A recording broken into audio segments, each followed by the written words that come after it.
Dando início à sessão do Pleno do Tribunal Regional do Estado do Rio Grande do Sul, saudando aos eminentes colegas, iniciando com o estimado desembargador Francisco José Meche, nosso vice-presidente e corregedor eleitoral, desembargadores eleitorais Silvio Ronaldo de Moraes, Gerson Fischmann, Amadeu Butelli, Oyama Assis Brasil de Moraes e o desembargador federal Luiz Alberto da Azevedo Orvalho. Saudação muito especial ao nosso estimadíssimo Dr. Fábio Venzon, procurador regional eleitoral. E saudação aos advogados que ou irão acompanhar os julgamentos ou farão sustentação oral, doutores, eu vou seguir pela ordem que está na tela, Robson Zin, Pedro Piegas e Ditimar Straub. Saudação especialíssima ao nosso caríssimo secretário, doutor Rogério Vargas, em nome de quem estendo a saudação a todos os funcionários da Casa. E é aquela saudação sempre muito afetiva àqueles que nos assistem e aquela nossa assistência fiel e qualificada. Porque, dando início aos nossos julgamentos de hoje, que teremos uma pequena dificuldade em razão do sistema Apolo, mas iremos levar com tranquilidade, né? E com a devida compreensão de todos. O primeiro julgamento da pauta é o recurso de prestação de contas 162.28 de Silveira Martins. Silveira Martins dá processo aqui. E tenho aqui como recorrente Jandir Luiz Weber, vereador, relatoria do desembargador Amadeu Butelli, e haverá só interesse do doutor Ditimar Adalberto Straub. Doutor Venzon, então. Excelentíssimo presidente da Egresso Tribunal Regional Eleitoral do Rio Grande do Sul, excelentíssimos desembargadores integrantes da Corte, Rogério Vargas, Secretaria Ascensão, em nome de quem são todos os servidores, uma saudação especial aos advogados que se encontram na tribuna e também à nossa audiência.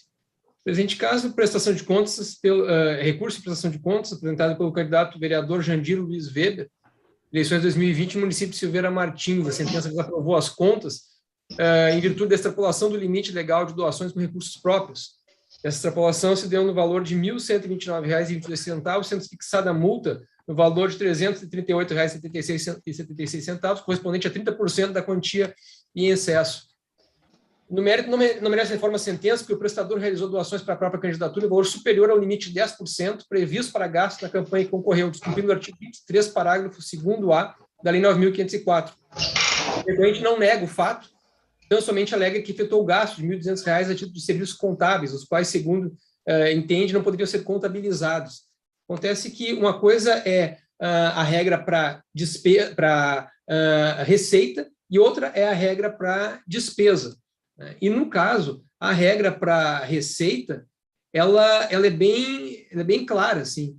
O candidato poderá usar recursos próprios em sua campanha até o total de 10% dos limites previstos para gastos de campanha no cargo que concorrer.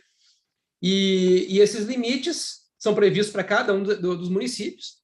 Né? Então, o que nós dizemos, como referida à regra prevista no artigo 23, parágrafo 2º-A da Lei 9.504, é objetiva. Somente é possível autofinanciamento que importe em 10% do limite previsto para gastos nas campanhas dos diversos cargos. Esse limite, por sua vez, é estabelecido de acordo com a previsão contida no artigo 18c da Lei das Eleições. Definido o limite para o cargo em relação a determinado município, automaticamente está estabelecido o valor que o candidato pode aportar para a sua campanha. E, na verdade, essa questão já foi julgada aqui pela Corte diversas vezes, seja em relação a gastos com advogado ou gastos com contador.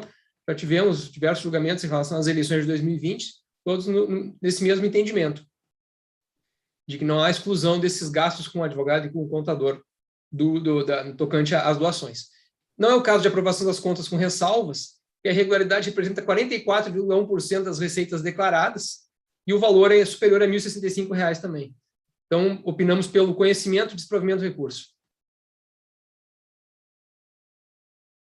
Senhor presidente, na pessoa de Vossa Excelência, eu cumprimento todos os integrantes da Corte, uma saudação ao Dr. Fábio Venzon, procurador regional eleitoral, ao Dr. Rogério Vargas, secretário desta sessão, e na pessoa de quem cumprimento todos os servidores deste Tribunal Regional Eleitoral. Uma saudação especial também aos advogados que acompanham a sessão, aguardando oportunidade de sustentação oral, e o faço na pessoa do Dr. Dietmar Adalberto Strahl, que demonstra interesse e está acompanhando a sessão neste julgamento. Senhor presidente, hoje, o senhor falou em Silveira Martins, há 2 processos pautados, os 2 de minha relatoria, além do candidato a vereador Jandir Luiz Weber, ora em julgamento, temos também Júlio César Martins, também da mesma comunidade. A questão foi bem pontuada pelo Dr. Fábio Venzon, e é recorrente aqui nesta corte, especialmente em razão da confusão ocorrida com relação ao limite de utilização de recursos próprios por parte dos candidatos e a questão envolvendo as despesas de contabilidade e de honorários de advocacia na defesa dos interesses dos candidatos perante a Justiça Eleitoral, que não seriam computadas nos gastos eleitorais, no limite de gastos eleitorais. O candidato sustenta, assim como outros tantos, que esta verba relativa a honorários de contabilidade e advogado não deveriam ser contabilizadas nas receitas próprias, né? No entanto, a lei é bastante clara, o regramento é bastante claro em estabelecer que o limite de gastos com recursos próprios ele é objetivo, derivado daquele cálculo oriundo lá dos dados de 2016, da eleição de 2016. Os gastos de campanha, sim, estes também têm limite, mas podem ser extrapolados com estas 2 rubricas, né? De honorários de contabilidade e de advogado. Então, de modo que não é possível acolher a tese do candidato recorrente, Jandir Luiz Weber. Houve extrapolação de R$ 1.129,22 na obtenção desses recursos próprios, bem aplicada a multa de 30%, equivalente a R$ 338,76. Esta quantia é superior àquele limite de 1.000 UFIRs, que estamos acostumados a utilizar aqui como parâmetro de aprovação de contas com ressalva, e também representa 44,11% do total de receitas auferidas pelo candidato, de modo que não é possível a aplicação dos princípios da razoabilidade e proporcionalidade no presente caso. De modo que, senhor presidente, estou encaminhando o voto pelo conhecimento e desprovimento do recurso, mantendo a sentença que julgou desaprovadas as contas do recorrente, relativas ao pleito de 2020, determinando-lhe o pagamento da penalidade de multa no valor de R$ 338,76, a qual, retificando-se o erro material da sentença, deve ser destinada ao fundo partidário. Eu como voto, senhor presidente. Tenho aqui também já, os demais colegas já lançaram seus votos, acompanhando o eminente relator, e com isso posso proclamar o resultado à unanimidade, negar o provimento ao recurso. Senhor presidente, sim? Eu só gostaria de aproveitar a oportunidade, renovando as saudações, de fazer uma saudação especial ao doutor Dietmar, que aqui se fez presente, embora apenas por interesse, nos privou das suas sempre brilhantes tentações. O doutor Dietmar é um excelente colega e conselheiro da Ordem dos Advogados, tenho a honra de partilhar a cadeira ao lado dele. Então, eu queria desejar, e como ontem foi o dia do advogado, e todo o tribunal e a corte fez referência, eu quero fazer também na pessoa do doutor Dietmar, embora já o dia de hoje, o meu apreço pelo seu trabalho. Era só essa colocação, senhor presidente. Muito obrigado, senhor vereador. Muito oportuna. Já proclamei o resultado, né? E acho que o outro de Silveira Martins é de relatoria de Valor Butelli também? Sim. Caso semelhante, para não dizer idêntico, só mudam os valores. Qual é o número dele, Desvalor Butelli? Estamos sem Apolo. Então, até se antecipar e julgar, se todos estiverem de acordo, já matamos ele. Matamos não, já julgamos ele. 16665, final. Há alinhamento com o parecer ministerial, né? Perfeitamente, o caso é idêntico. É o 12º da pauta. Isso. Quem sabe, então, só proclamamos o resultado, senador Botelho, se todos estiverem de acordo. Vou achar ele aqui. O 12º, doutor Botelho. Perfeito. Se é igual ou absolutamente similar, vamos ao resultado, né? Eu só mudo os valores ali. Sim. Não é do doutor Dittmar esse. Não, né? Não. Não. Eu Doutor Dittmar. Posso encaminhar o voto? Sim, deve.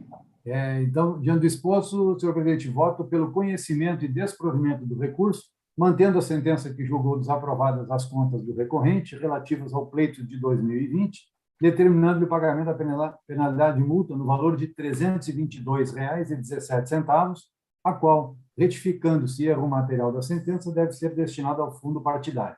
Este é o voto.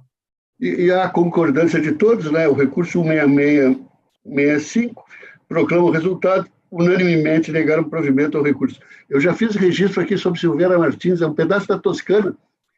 Não sei se algum colega conhece Silveira Martins. Não conheço. A Toscana. Ela fica no... Conhece? A Toscana, sim. A Silveira Martins, não. Agora fiquei curioso. Bom, tá bem, desembargador Silvio. Mas vale a pena, uma zona de colonização italiana mais recente, no final do século XIX, e que ficou muito tempo fechada aquela zona. Então, eles mantiveram, até hoje, mantém muito da sua cultura, dos seus hábitos, né? Só mais recentemente que foi asfaltado o acesso a Silveira Martins, que fica numa parte mais elevada, não é? Muito bonita, né, a cidade, há excelentes restaurantes de massa, é maravilhoso, não é?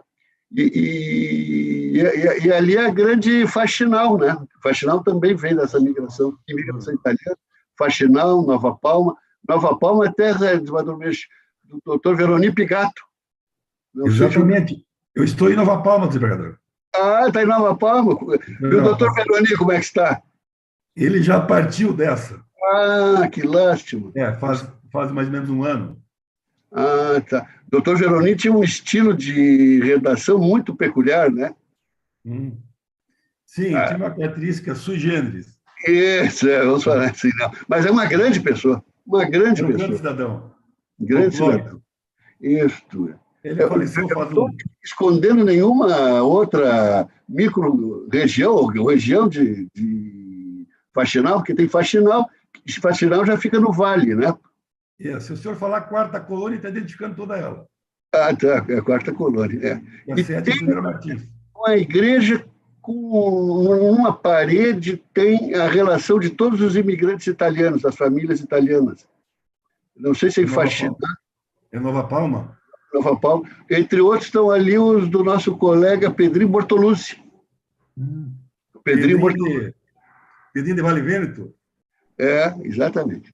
Muito bem, prazer de relembrar, substituir lá Faxinal, muito tempo, era uma região maravilhosa, admirável, né? Tem mais igreja que casa ali, né? Tem bastante católico. O senhor esteve inaugurando aqui no Judiciário uma oportunidade também. Sim. Presidente, só para registrar que o Apolo agora está funcionando. Tá, então vamos voltar a ele. Mas então vamos seguindo aqui. Já julgamos, então, o segundo e o 12º da pauta, né? O primeiro e o 12º, desculpe, e vamos, então, julgar agora o seguinte, que eu acho que é de relatoria, vamos ver aqui.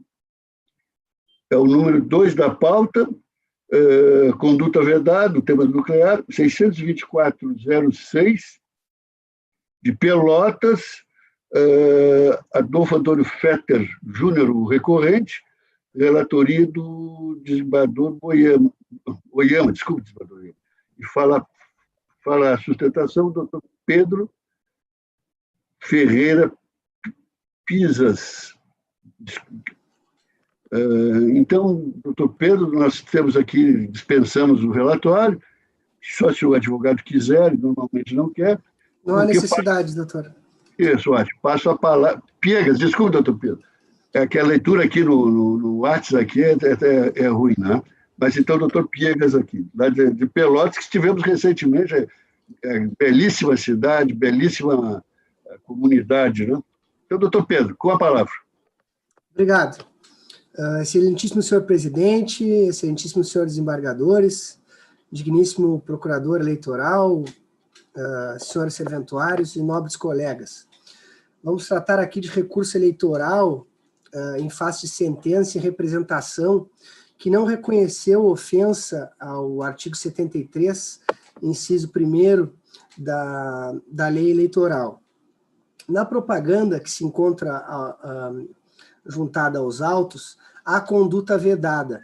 A propaganda em questão inicia-se com o então candidato a vice-prefeito e posteriormente vice-prefeito eleito, senhor Idemar Bars, numa zona da colônia de Pelotas, transitando de ônibus e conversando com uma passageira, com uma senhora, e relatando as melhorias propostas, executadas pelo seu governo, já que naquela época eles concorriam, os recorridos, à reeleição, que acabaram obtendo.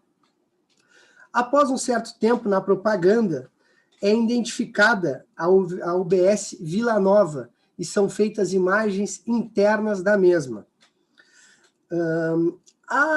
Toda a defesa, depois a sentença, se baseia como se houvesse apenas mera captação de imagens dentro do bem público.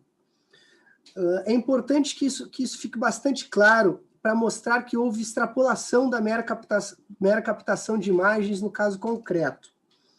Por oportunidade do julgamento da representação 3267-25, oriunda do Distrito Federal, o ministro Marcelo Ribeiro se manifestou a respeito do tema para julgar naquela oportunidade um caso onde ficou decidido que houve somente mera captação. Abre aspas. Não me parece o caso dos autos, em que somente foram captadas imagens de uma biblioteca para compor programa eleitoral, cujo tema de fundo era a importância da educação para o desenvolvimento do país.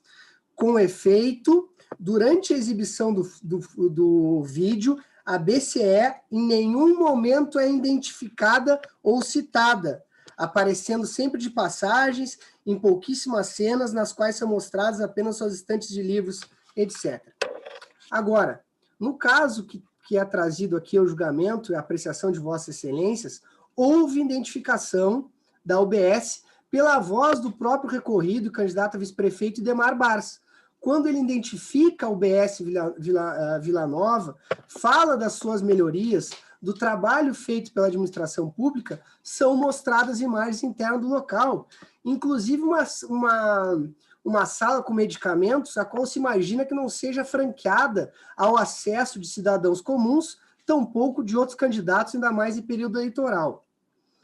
Uma jurisprudência que já foi colacionada desde a inicial, em que trata-se do mesmo caso, uma filmagem numa unidade básica de saúde, é um julgamento da representação 11978, de relatoria do eminente senhor ministro Luiz Roberto Barroso, e foi julgado no dia 13 de agosto de 2020. Ele faz essa diferenciação entre o que é necessário para que seja considerada mera captação de imagens, Abre aspas. Para que seja constatada a mera captação de imagens, é necessário que não haja identificação expressa do estabelecimento público, servindo o local apenas como pano de fundo, a fim de ilustrar as propostas dos candidatos para as áreas relacionadas ao local das filmagens. Assim, a jurisprudência recente do TSE baliza o que é mera captação de imagens e o que extrapola essa mera captação, tornando-se conduta vedada por utilização indevida de imagens de bem público. Voltando ao acórdão referido, abre aspas novamente. Na hipótese da mídia digital acostada pelo representante, vê-se que a gravação utilizada na campanha eleitoral faz expressa menção à unidade de saúde que estava sendo visitada, utilizando-se de áreas externas e internas das dependências do local. O cotejo entre os fatos provados e a linha jurisprudencial do TSE sobre a matéria leva a concluir que o uso das instalações da UBS na propaganda eleitoral extrapolou a mera captação de imagens configurantes pelo uso indevido de bem público em favor da campanha política e, por conseguinte, conduta vedada pelo inciso 1º do artigo 73 da Lei 9.504/97. Como eu disse, no vídeo adunado aos autos, há a identificação de uma sala de medicamentos e outras imagens do interior da UBS Vila Nova, aquela que foi nomeada pelo próprio candidato a vice-prefeito, senhor Idemar Bars, que com clareza identifica o bem público em questão. O próprio Ministério Público, no seu douto parecer, reconhece que há identificação do bem público. Abre aspas, o candidato menciona que a comunidade da Vila Nova ganhou uma nova UBS, reformada e ampliada. Ao identificar a UBS, ao mostrar suas imagens, extrapola a mera captação de imagens pela recorrida. Ora, ao se identificar o local e mostrar ao eleitor as melhorias que nele foram feitas, não podemos mais tratar como mera captação de imagens, na linha da jurisprudência recentíssima do TSE. Então, excelências, a questão central é essa, sobre o que é mera captação de imagens e o que extrapola, tornando-se conduta vedada. Basicamente, o TSE diz que, identificando-se o local, foge à questão alçada da mera captação de imagens, tornando-se assim conduta vedada, previstas no artigo 73 da Lei de Eleições. Agradecendo a deferência dos senhores pelo breve momento que aqui estive, é o bastante para requerer a reforma da sentença com a aplicação da multa prevista no mesmo artigo. Obrigado, excelência. Senhor presidente, renovando as saudações, novamente uma saudação especificamente aqui ao doutor Pedro Piegas, que acabou de sustentar. O nosso parecer, essa imagem interna, ela é um vídeo de 3 minutos, né, de propaganda, e ela dura a parte que filma uma sala, digamos assim, não sei se é de atendimento, uma sala de atendimento, assim, 4 segundos, e uma imagem que filma uma prateleira com alguns medicamentos é 2 segundos. O tempo é mínimo dentro da propaganda. Mas, assim, além disso, não fica claro, não há certeza de que outros candidatos que quisessem eventualmente filmar ali, esses ambientes especificamente, estaria vedado a eles, se não conseguiriam filmar esse ambiente. É mencionado, o recorrente menciona, inclusive, abro aspas, ao que parece, entrar nestes locais não seria permitido aos demais candidatos, não se tem certeza quanto a isso.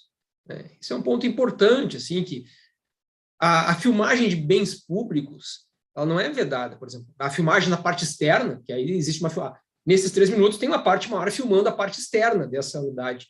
Não é vedada essa filmagem, porque o candidato à reeleição, ou o candidato da situação, ele tem interesse em, na sua campanha, dizer o que fez, né, para mostrar por que se credencia para uma reeleição, ou por que se credencia para uma eleição, sendo ele da situação.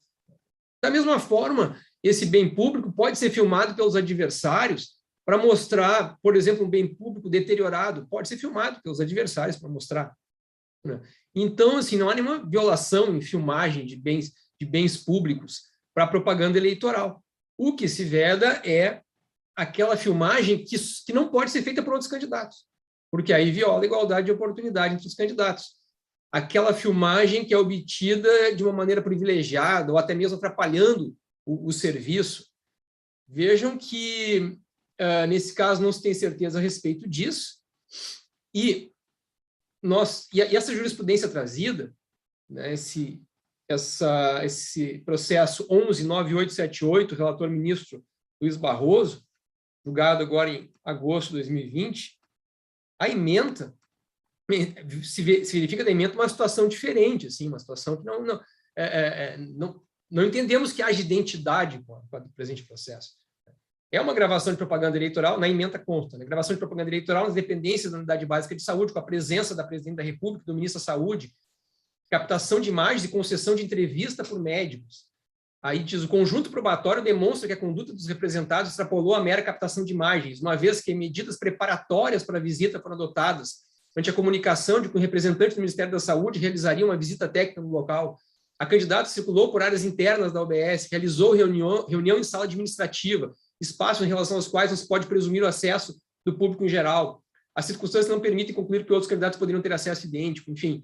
É uma situação diferenciada, teve até uma reunião, né, tiveram medidas preparatórias. Nesse caso, sim, foi uma filmagem bem simples mesmo. Né? Então, em virtude disso, nós acabamos entendendo, no nosso parecer, não há aqui demonstração também de que houve mudança na rotina, que é mencionado assim no recurso, parece ter levado à mudança da rotina ambulatorial. Não tem prova de que houve mudança da rotina ambulatorial. Então, em virtude disso, não se tem certeza de que tenha havido um privilégio, né? Fora o fato de que a imagem em si ela é mínima perto da propaganda eleitoral. São, no total, 6 segundos, assim, é mínima. Ela não teve o efeito foi mínimo, junto ao eleitorado, certamente. O mais importante é a filmagem externa do prédio, enfim, isso não é vedado. Então, entendemos que não está comprovada a conduta vedada, tipificada no artigo 73, inciso 1 da Lei das Eleições, então não merece reparos a sentença de improcedência, no nosso parecer, pelo conhecimento e desprovimento do recurso. Desembargador Oyama. Senhor presidente, minha saudação extensiva aos eminentes colegas, Dr. Fábio Venzon, Dr. Rogério Vargas, na pessoa de quem eu saúdo os servidores do TRE, saudação aos advogados e à nossa audiência.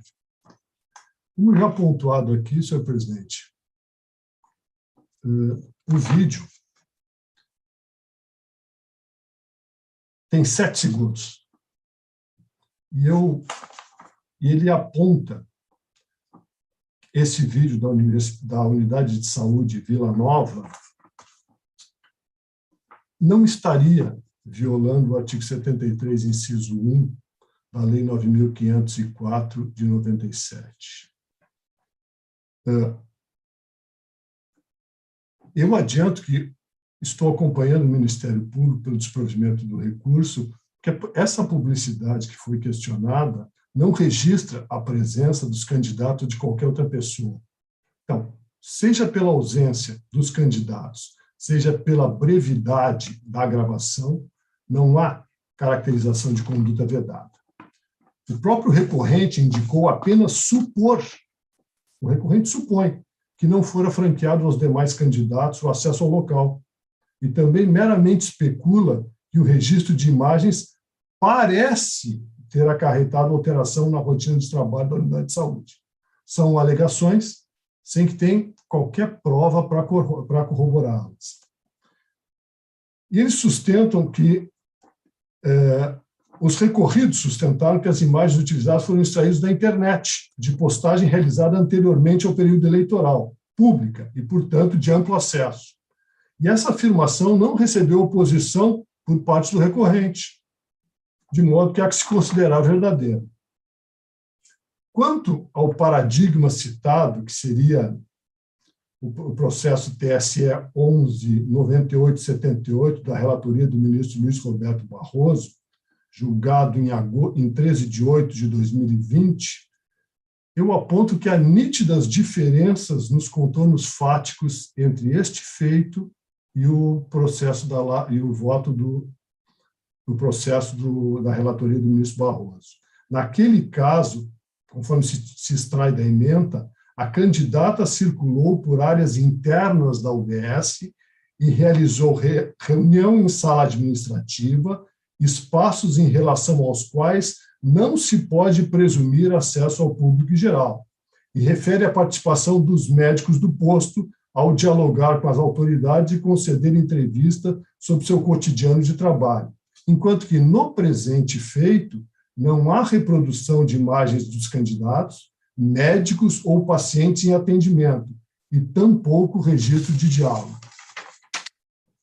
Na realidade, e eu concluo, O caso sob exame alinha-se à orientação do TSE de que a utilização de bem público em propaganda eleitoral se restringe à captação de imagens verificada pela ausência de interação direta entre os que são filmados e a câmera. Recurso da relatoria do ministro Napoleão Nunes Maia Filho, número 1960-83, julgado em 27/6/2017. Então, eu estou confirmando a sentença, senhor presidente, e voto por negar provimento ao recurso. Os votos já lançados na rede se alinham com o do eminente relator. Se algum colega quiser fazer alguma manifestação. Bem, com isso, eu proclamo o resultado. Por unanimidade, negaram provimento ao recurso, cumprimentando o doutor Pedro Ferreira Piegas pela sustentação oral. O seguinte, o terceiro da pauta, 94966, de Santa Maria, representante Ministério Público, recorrente Francisco Harrison de Souza. Dr. Robson Luizin é o procurador do recorrente e fará, então, sustentação oral. Com a palavra, doutor Robson. Primeiro, boa tarde a todos, eminente desembargador-presidente Gabriel Lima, representante do Ministério Público, doutor Vianzon. Saudar também aí a presença do colega Ditimar, que é uma referência para nós na área da advocacia na Quarta Colônia, a gente que é lindeiro aqui. Dizer para o senhor desembargador Abreu de Lima que no Recanto Maestro se fez um grande investimento ali na área de hotelaria e é um excepcional passeio a todos. Bom, vamos aos fatos. O Francisco Harrison, até o período eleitoral anterior, desempenhava a condição de vereador pelo MDB de Santa Maria. Alinhado a isso, nos últimos 8 meses, antes do início do processo eleitoral, assumiu como secretário municipal da Saúde, desempenhando essa tarefa até a data de desligamento para que pudesse concorrer ao pleito. No pleito, concorreu a vice-prefeito na chapa derrotada, conduzida por Sérgio Roberto Sequim contra Jorge Gladstone Possobon. A sentença do juízo singular, através do eminente magistrado Dr. Rafael Pagnon, é extremamente singela e não avalia e não investe na produção da prova construída para afastar a perspectiva efetiva de abuso de poder ou de algum favorecimento irregular diante do pleito. Ocorre que o vereador Francisco, desde o primeiro ano do mandato, em 2015, contratou uma agência de publicidade que geravam cards sobre as mais diversas ações relacionadas à área de saúde, por se tratar de um médico da comunidade de Santa Maria, e ao exercício do seu mandato. A sentença ignorou todas as ações, todas as provas postas pela defesa, o contrato da prestação de serviço, o depoimento das pessoas que geraram os cards e, ao final, julgou procedente para determinar a inegibilidade do então candidato a vice-prefeito Francisco Harrison de postagens que sequer se comunicavam com o período eleitoral. Não existe nenhuma postagem guerreada nos autos que tivesse vínculo com o processo eleitoral. Todas elas se deram no período que ele ainda estava investido ou na condição de vereador ou na condição de secretário municipal da saúde. Todos os custos com relação às postagens que são guerreadas nos autos foram adimplidos de forma privada pelo então vereador e depois candidato a vice-prefeito. Não há de se falar qualquer dano ao erário ou custo ao erário com relação a isso. É importante dizer isso porque se tratam de postagens singelas que ocorreram em fevereiro de 2018, 19, 20, e não há de se falar em favorecimento com essas publicações, porque elas se deram até 12 meses antes do início do pleito. Não existe, inclusive, qualquer proibição com relação a isso, e a legislação eleitoral ela inovou que poderia, sim, se fosse interesse do candidato, executar postagens como pré-candidato, e ele não fez isso. Não existe postagem como pré-candidato. Nesse sentido, a denúncia que gerou a representação do Ministério Público foi oriunda da então candidata nas últimas eleições e ex-vereadora do município de Santa Maria, Helen Cabral. Conforme posto no recurso, a Helen Cabral denuncia o vereador Francisco de postagens, mas ela mesma faz postagens extremamente semelhantes às postagens do vereador Francisco. Daí o vereador Francisco monta uma postagem que trata de um trabalho de conscientização com relação à militância da causa LGBTQI+, né? que é um trabalho de conscientização, de aceitação, etc., que é extremamente difícil de fazer que a comunidade como um todo venha a aceitar, mas não faz uso de recurso público. O que ele diz é, existe um projeto na cidade de Santa Maria, esse projeto é tal, vamos divulgar o projeto. Então, é nesse sentido. Então, se leva aos autos a prova testemunhal, as pessoas, a acusação não tem nenhuma testemunha, a vereadora Helen Cabral, que foi arrolada como testemunha de acusação, sequer aparece na audiência de instrução, a testemunha não vem, a defesa arrola as testemunhas, junto ao contrato, comprova que se tratava de postagens particulares e que não teriam como influenciar o resultado da eleição. Por exemplo, Santa Maria tem 220 mil eleitores. Nenhuma das postagens guerreadas nos autos obteve sequer 100 curtidas, que é a instrumentalização do momento, né? Nesse sentido, vem o Ministério Público, através do Dr. Wenzon, corroborando com a tese de recurso, né, para determinar que, efetivamente, há de se reformar a sentença singular.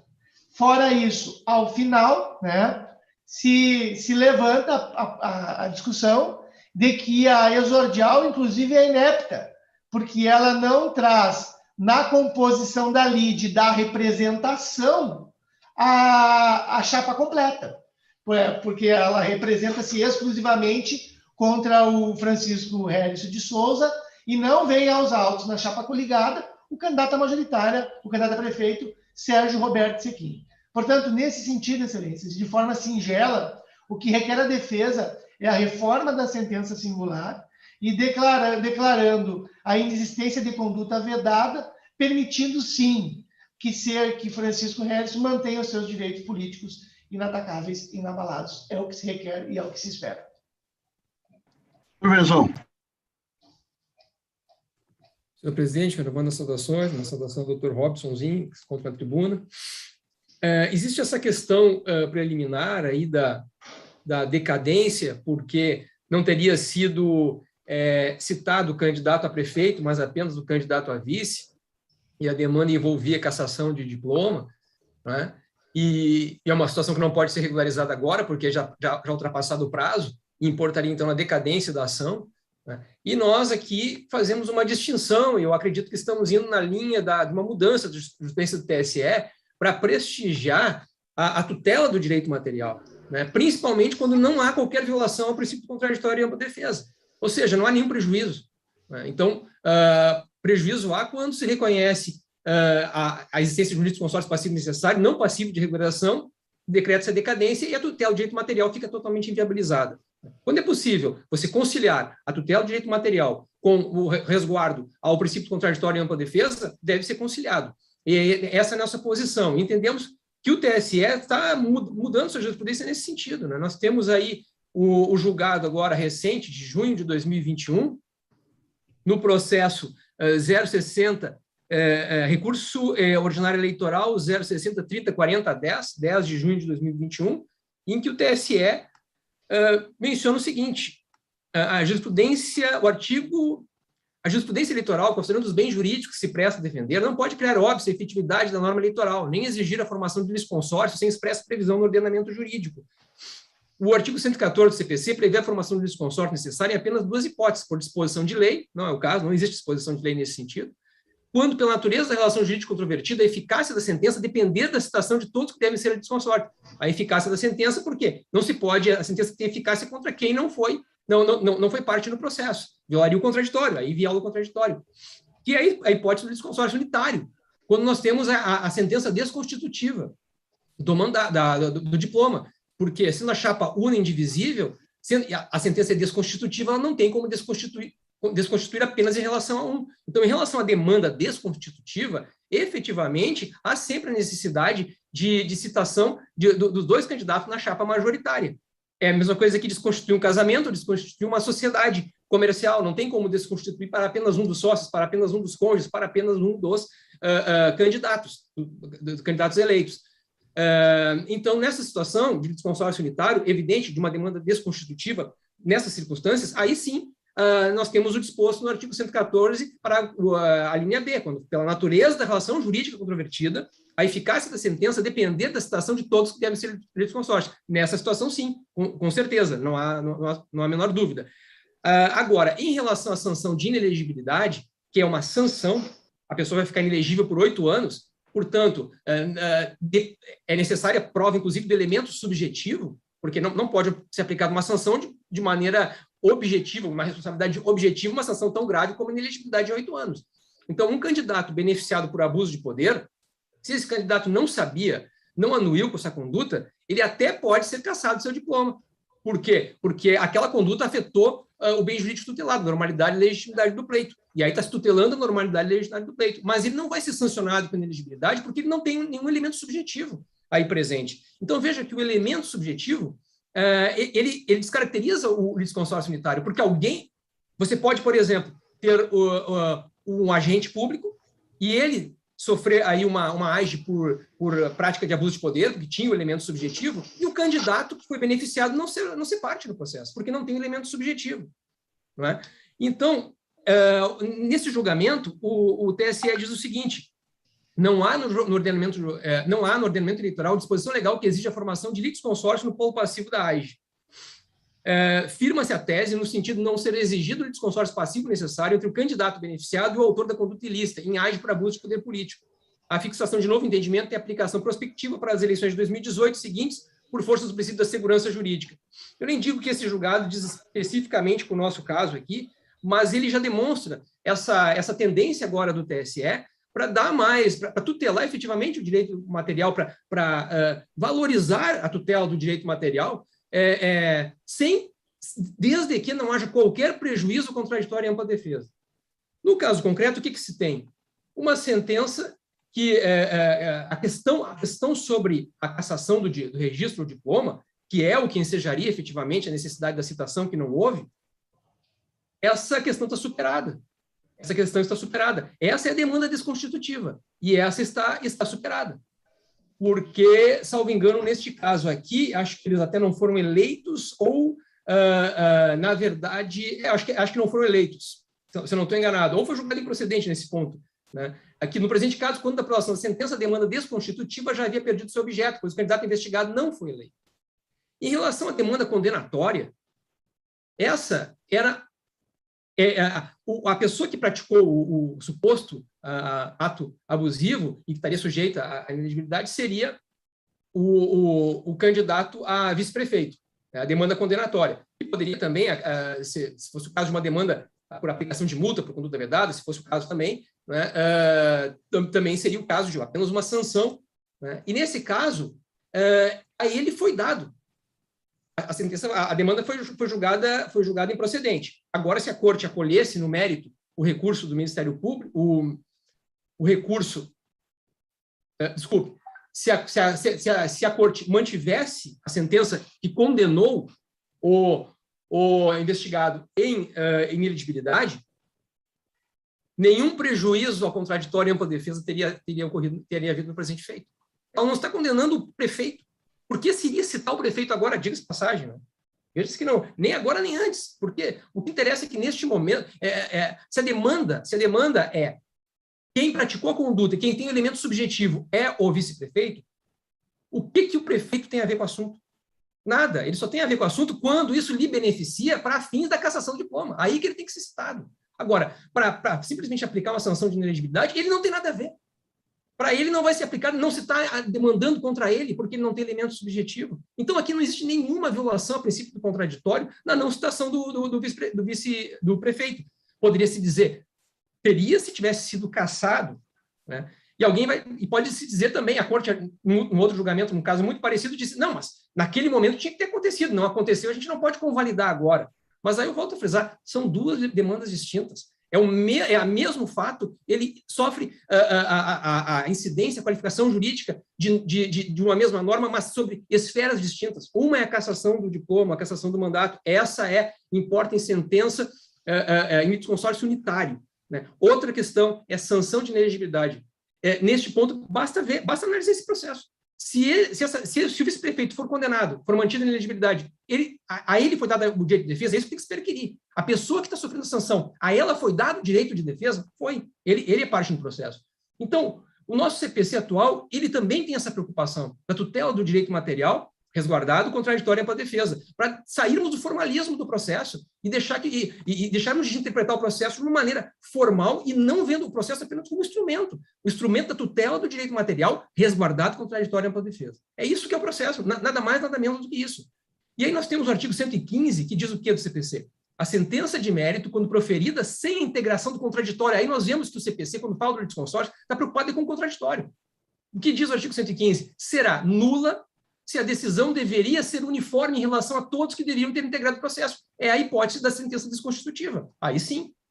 Aí tem que ser nula, não tem como, porque você vai afetar uma pessoa sem que a pessoa tenha sido citada, você vai violar o contraditório. E aí nós temos o inciso 2, que agora esqueci de trazer aqui do artigo 115, que ele traz a outra hipótese, ela será ineficaz, inciso 2 do artigo 115, será ineficaz nos outros casos, apenas para os que não foram citados. Então, nas hipóteses em que a sentença pode ser proferida de uma maneira, ela não necessariamente tem que ser igual para todos, se ela for proferida contra alguém que não foi citado, ela vai ser ineficaz contra ele, mas ela não vai ser nula. Por quê? Porque ela pode ser mantida em relação ao outro. Não tem como se manter uma sentença que desconstitui algo apenas em relação a um, mas tem como se manter uma sentença condenatória apenas em relação a uma pessoa. Então, o inciso 2 é o que regula aqui. Ela seria ineficaz. Se houvesse condenação ao prefeito, nem houve. Né? Seria ineficaz porque ele não pode participar do processo. A minha sustentação oral vai ser limitada aqui a essa questão preliminar. No mérito, nosso parecer pela reforma da sentença, porque nós realmente não vimos ali a conduta abusiva, porque no período eleitoral, ela não se repetiu, existe distinção entre a propaganda eleitoral, a conduta é de janeiro, e ela não viola o bem jurídico tutelado, porque é um candidato que era vice-prefeito, candidato a vice-prefeito, contra um candidato à reeleição. O próprio juiz, na sentença, ele deixou até bem claro isso. Tem trecho da sentença, ele diz que é da natureza da reeleição a desigualdade, uma desigualdade no pleito, é da natureza da reeleição. Então, diante dessas considerações, nós não verificamos, no caso, a violação ao bem jurídico tutelado de forma a aplicar uma sanção tão grave como é a inelegibilidade por 8 anos. Então, com essas considerações, o nosso parecer é para afastar essa preliminar e, no mérito, dar provimento ao recurso para julgar improcedente a ação, o pedido contido na ação. Parecer. Senhor presidente, em sua pessoa, saúdo os colegas da Corte, uma especial saudação também ao Dr. Fábio Wenzon, ao Dr. Rogério Vargas, em nome de quem saúdo os servidores da Casa, ao Dr. Robson Zin, que com muita propriedade fez uso da tribuna. Senhor presidente, nós temos mantido um certo entendimento aqui na Corte, no sentido de, quando se caracterizar o litisconsórcio necessário, efetivamente enfrentar a questão do ponto de vista da decadência. Eu estava encaminhando, e já estou adiantando, e isso creio que seja uma postura de busca de uma decisão o mais equânime, o mais próxima dos interesses do direito material, e essa é a estrutura do CPC que se aplica subsidiariamente. A questão colocada pelo Dr. Fábio, em seu parecer e reforçada à tribuna, ela é instigante, e eu confesso que vou pedir licença aos colegas, ao Dr. Robson, para retirar de pauta, pedindo escusas. Eu gostaria de examinar melhor a questão que envolve a eventual cumulação de ações, porque no plano material efetivamente há uma característica de um litisconsórcio necessário, aí unitário, naquilo que diz respeito à cassação. Porém, a pretensão material, a eventual inexigibilidade, aqui não estou entrando no mérito, ela poderia até caracterizar um litisconsórcio necessário, agora confesso que estou com essa dúvida, e até de forma não unitária. Isso nós sabemos, senhor presidente, sabe todos os colegas, quero me debruçar sobre a obra sempre festejada do professor José Carlos Barbosa Moreira, que fez um escrito fantástico. Então, eu vou pedir vênia escusas, porque, embora o voto tivesse sido lançado, eu gostaria de revisitar esses conceitos para entender e me posicionar adequadamente sobre a questão diferencial entre a desconstituição, se há uma acumulação aqui, e a eventual condenação na sanção. Então, pedindo mais uma vez a compreensão dos colegas, é nesse sentido que eu proponho, senhor presidente. Sim, e eu creio que todos estão de acordo. Eu não participo desse julgamento, mas estava me segurando aqui, porque é um dos temas que mais gosto, né? Me parece que aqui, desembargador Gerson, nós temos uma acumulação objetiva de ações. O cúmulo de ações pode ser subjetivo, esse consórcio, ou o cúmulo de ações objetivo. E relativamente à ação constitutiva, parece que sim, ali é o caso de litisconsórcio unitário, e daí é a nossa orientação. Mas, na verdade, se acumulam ações. O processo é um veículo, né? Às vezes vai um passageiro só, às vezes vai mais de um, né? Ou, às vezes, se transporta só um objeto, ou, às vezes, se transporta mais de um. Acumulação subjetiva, acumulação objetiva. E também tenho muitas dúvidas, né? Se destacadas as ações. Na verdade, são dois objetos que se traz aqui, duas mercadorias, vamos falar assim vulgarmente, trazidas pelo mesmo veículo, se o caso de extinção de uma alcança da extinção da outra, em que não há esse litisconsórcio unitário, né? Nem necessário. E o doutor Zing manifestou... o doutor Venzon, cumprimentar o doutor Venzon pela sua belíssima manifestação, e nesse artigo do Código de 2015, de ineficácia, está muito uma afirmação de corrigenda, de ver sempre que não se respeita a litisconsórcio necessário ou necessário, teríamos nulidade. O Código Buzzati falava isso. Na verdade, parece que as coisas mais se colocam no plano da eficácia. E há um artigo do ministro Robinho que dava aula sobre isso. Preterição do litisconsórcio, já. Isso, na revista Júris, onde ele recorre a Proto Pisani, não é? Em que mais parece caso de ineficácia no necessário. E o exemplo típico é aquele litisconsórcio necessário no processo de usucapião e os confinantes. E se não se citar um confinante, será que a sentença é nula em termos absolutos? Ou só ineficaz quanto ao confinante que não foi citado? E o exemplo clássico, e quantas vezes o confinante está de pleno acordo com a usucapião movida ou promovida pelo vizinho? Sorte que é um tema belíssimo, desembargador Gerson, e não poderia cair em mãos melhores do que Vossa Excelência, né? Para que essa corte possa até estabelecer essa distinção e criarmos um precedente aqui. E cumprimentar o doutor Venzon pela sustentação. E o bela manifestação. Doutorzinho é de Santa Maria mesmo, é famíliazinha da... Estou aqui ansioso só para saber o seguinte, já que foi lançado o voto em parte, no mérito, doutor, para que eu possa dormir mais ou menos, doutor Gerson. Apreciando, o senhor chegou a lançar o voto no mérito ou não? Eu vou me reservar, doutor Robinson, embora o senhor durma tranquilo, porque o seu trabalho lhe permite dormir tranquilo. Eu sempre rememoro nessas ocasiões, quando o doutor Ovídio voltava de julgamentos, fazendo sustentação oral, Ovídio Batista da Silva, perguntava, professor, como é que foi? Ele dizia, eu fui muito bem, o cliente nem tanto. Então, fique tranquilo que o seu trabalho foi de excelência. E não posso dizer ainda, porque eu quero efetivamente, a minha dúvida residiu nessa questão de que se nós temos uma ação autônoma de inelegibilidade, então nós temos uma diferenciação do plano material na linha, como também queria fazer aqui, senhor presidente, eu elogio o trabalho, como sempre, do doutor Fábio, nesse sentido. Por isso é que eu vou dar uma examinada com a maior brevidade e trago o processo assim que possível. Pois não. Muito bem. Ótimo. Em Santa Maria, eu fui juiz de 80 a 83, tinha 27 anos quando cheguei lá. E Santa Maria tem uma comarca com advogados admiráveis, né? é tradição de lá. O doutor Elvis, seus filhos, Nelson e Walter, o Jorge Motzi, o Ervandil Reis, o doutor Paulo Weber, enfim, advogados absolutos, ninguém se aprendia muito, e de uma correção assim, impressionante, né? Exemplos para a advocacia e para todos que lidam no direito. Né? Tem pouco advogado, doutor Abreu. Hein? Tem pouco advogado na comarca. Tem 6 faculdades de direito, né? Ou já tem mais? Aqui tem 5 já. 5. E agora o AB liberou formação de advogado EAD. Vamos aguardar os próximos capítulos. Tá ótimo, doutor. Então, tá. Ficaríamos assim, suspenso o julgamento, não fica melhor? Eu acho que sim, a suspensão. Então, assim, né?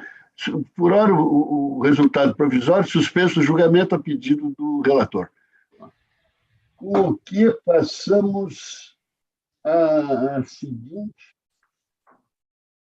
Doutor Jorge, o Mestre deve ter conhecido o Jorge Motzi, pai da... Sim, fui conselheiro com ele na ordem. Fomos conselheiros em 84. Doutor Paulo Weber, que eu me referi... Na época, o doutor Gerson Fishman estava aí, eu tenho a impressão que no pré, no Jardim da Infância. Acho que não. Não há tanto. O doutor Paulo Weber, que eu me referi, era uma pessoa inacreditável. Ele procurava a contadoria do foro, que à época quem era o titular era o Marcon, e o Josemar era lá ajudante do Marcon, o nosso Josemar. Ele fazia as contas e se desconfiava que tinha recolhido menos, ia lá na contadoria para recolher a diferença. Era uma pessoa assim, e essa correção ele mantinha tudo mais. Era uma figura excepcional, o Dr. Paulo Weber.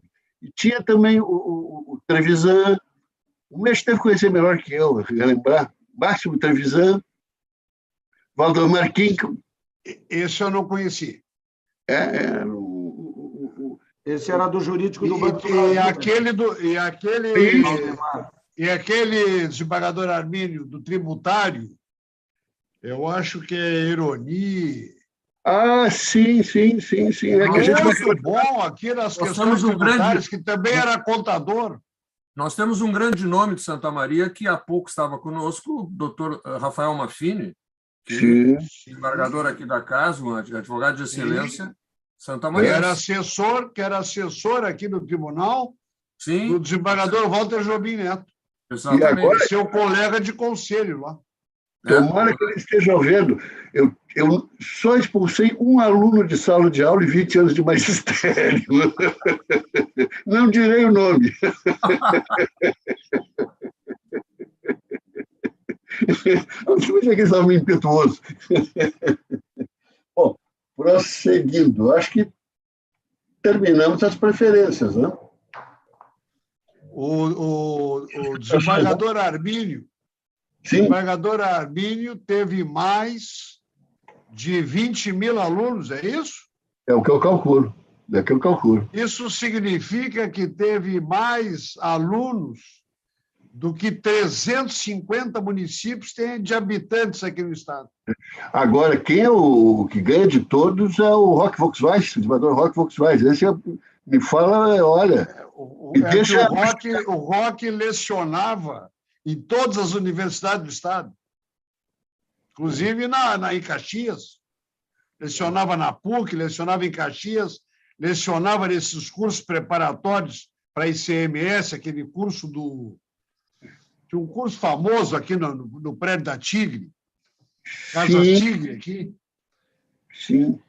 Então, ele foi meu professor, ele tinha muitos alunos em cursos especializados, né? Sempre na área tributária, e normalmente no ICMS, lecionando os tributos estaduais, preferentemente o ICMS. Então, eu acho que o melhor agora eu acho que é passar processo a processo, porque são tão poucas as divergências, e vamos, então, assim, na sequência, né? O quarto da pauta, o recurso de prestação de contas 214.67, e o Dom Sérgio... Não, eu acho que é o terceiro, presidente. Eu acho que é o terceiro. É Palmares. O terceiro tem aqui do governador Gerson. O terceiro foi esse meu de Santa Maria. Ah, tá, desculpe, ele mudou, tá certo. É o quarto da pauta, desculpe. Então, é o 214.67, Palmares do Sul, e o Dom Sérgio Gil da Silva, vereador recorrente, desembargador Meixe. Esses que há alinhamento com o parecer, doutor Fábio, podemos ir direto? Aliás, eu estou citando o brilhante parecer do doutor Fábio, estou citando o voto. Podemos ir, doutor Fábio? Nessa linha, eu estou encaminhando o voto pelo desprovimento do recurso para manter a desaprovação das contas de Hildon Sérgio Gil da Silva, relativas ao pleito de 2020, bem como a condenação ao pagamento da multa em seu patamar máximo, correspondente ao valor de R$ 1.339,23, a qual, retificando-se erro material da sentença, deve ser destinada ao fundo partidário. Assim que voto, presidente. Muito bem.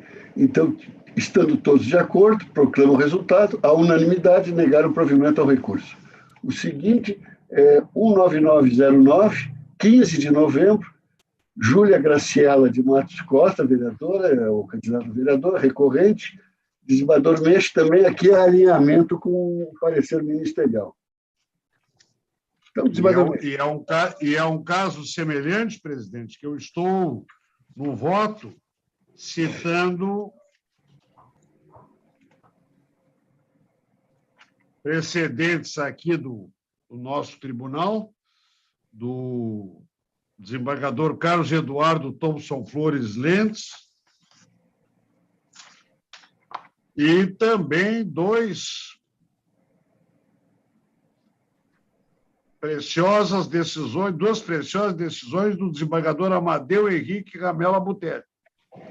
E o voto é no sentido de dar parcial provimento ao recurso para aprovar com ressalvas as contas de Júlia Graciela de Matos Costa, relativas ao pleito de 2020, mantendo a aplicação da penalidade de multa no valor de R$ 993,83, a qual deve ser destinada ao fundo partidário, presidente. E ao voto de todos, e a unanimidade, prover em parte o recurso, aprovando com ressalvas das contas, mantendo a aplicação da penalidade de multa no valor de R$ 993,83, a qual deve ser destinada ao fundo partidário. O seguinte, 1084-13, de Jacutinga, coligação Juntos Somos Mais Fortes, Jacutinga, relatoria do desembargador Silvio. Desembargador Silvio. Renovando as saudações, presidente, já feitas, aqui trata-se de uma AIME em que se pretende apurar se houve abuso de poder político em razão do desvio de finalidade de programas assistenciais do município, bem como abuso de poder econômico, porque no suposto desvio estariam sendo empregados recursos públicos com fins eleitorais. Eu examinei profundamente e, verificando-se a documentação juntada com a resposta dos demandantes da ação, percebe-se que o auxílio na área de saúde, incluindo as subvenções para aquisição de óculos, bem como auxílios pertinentes ao programa de transporte escolar, tinham amparo em previsão legal, possuíam dotação orçamentária específica e estavam sendo executados minimamente desde o ano de 2016, em relação ao transporte escolar, ou de 2017. E no que se refere à assistência à saúde, também era a mesma situação. As circunstâncias não revelam o incremento de beneficiados ou a majoração de investimentos do programa social com a iminência das eleições, os quais poderiam, sim, sugerir a manipulação indevida das despesas. Por tais razões, não se pode falar na prática de abuso do poder ou corrupção como forma de ensejar desequilíbrio grave a afetar a normalidade e a legitimidade das eleições. Assim, o voto está em sintonia com o parecer e eu estou julgando pelo desprovimento do recurso para confirmar a sentença de improcedência da ação. É o voto. É o voto de todos, proclamando o resultado, de forma unânime, negaram provimento ao recurso. O seguinte, em prestação de contas, 405,91, de Nova Santa Rita, Alexandre Blanco, vereador recorrente, também relatoria de Desembargador Silva. Presidente, aqui é uma prestação de contas desaprovadas na origem devida à utilização indevida do recurso do FFC no valor de 1.680 para as despesas com combustíveis considerados da natureza pessoal, que é vedado na Resolução 23.607/19. O prestador sustenta que os automóveis não foram utilizados para uso pessoal, mas para fins de serviço de campanha, juntando documentos.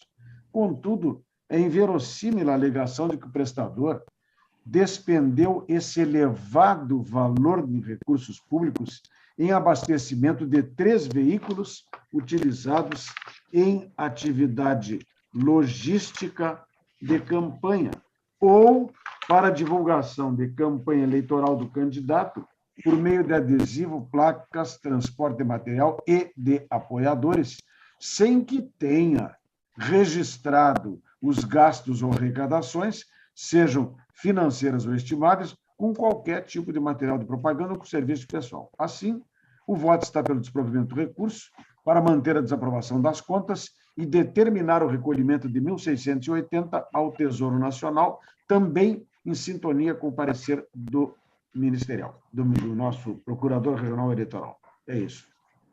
É o voto de todos, né? A unanimidade negaram provimento ao recurso. O seguinte, o 8º da pauta, é o recurso 264/92, de Júlio de Castilhos, José Antônio Soares da Silva e José Antônio Soares da Silva. Eu tenho aqui uma anotação de divergência com o parecer ministerial, mas parece que está superado. Está superado. Então, desembargador Silvio, tenha vontade. Muito obrigado. Aqui também são contas, e na origem, em razão do pagamento de gastos eleitorais, montante de 1.072, cheque nominal não cruzado. Em pesquisa, os extratos bancários eletrônicos disponibilizados pelo TSE no sistema de divulgação de contas eleitorais, observa-se que o cheque 85.0001, emitido no montante de 250, foi efetivamente depositado por Clayton Regis Portela Mello e Companhia Limitada em sua conta corrente, portanto, ainda que não cruzado, atingindo os fins colimados pela norma. Assim, as irregularidades não saneadas ficam reduzidas ao montante de R$ 822, o que permite a aplicação do critério do valor nominal diminuto para aprovar as contas com ressalvas nos exatos termos do pedido recursal.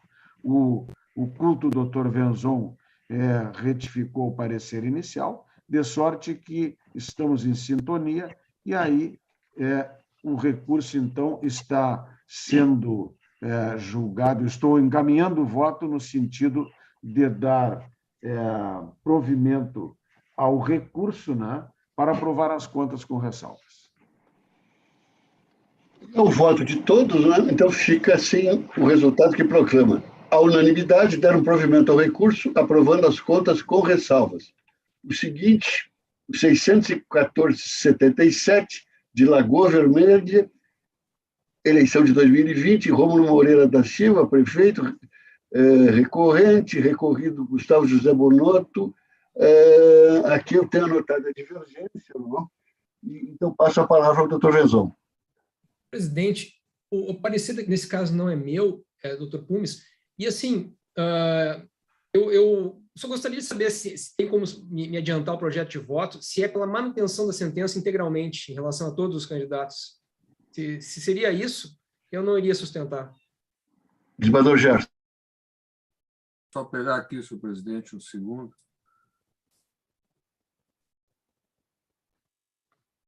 pelo desprovimento do recurso interposto pela coligação e provimento do recurso interposto por Gustavo Bonotto, coligação Trabalho Contínuo, Maria Bussetto, e reformar a sentença e julgar improcedentes pedidos condenatórios, afastando a sanção, estendendo ao recorrido de Piari pelo artigo 1005 do CPC.